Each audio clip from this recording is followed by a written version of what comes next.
Pagbabago sa ekonomiya at iba pang reforma, yan po ang ibinida ni Pangulong Noynoy Aquino sa mga Pilipino sa bansang Espanya sa kanyang pagbisita roon. Hati naman ang opinyon ng mga kababayan natin doon tungkol sa issue ng ikalawang termino ng Pangulo. Mula sa Spain, balitang hatid ni Joseph Morong.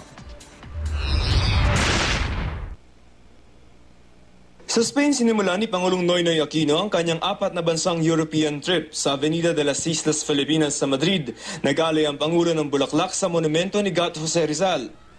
1961, noong ika-100 taong pagdiriwang ng kapanganakan ni Rizal, may mga bansa tulad ng Mexico at Germany na nagtayo ng mga monumento para sa kanyang alaala. Pero hindi ang Espanya dahil siyempre sa kasaysayan ng pagtuligsa ni Rizal sa Spain.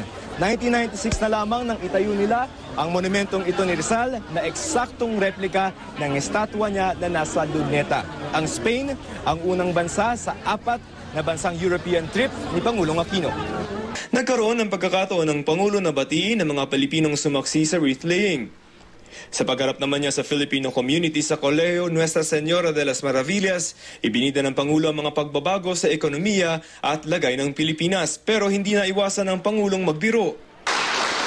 Pati sa larangan ng trapiko po, nagbago na. Lalo malala ang trapiko natin ngayon. Katabi lamang niya si DOTC Secretary June Abaya na hindi rin naiwasang tumawa. Masaya naman ang mga Pilipino na makita ang Pangulo.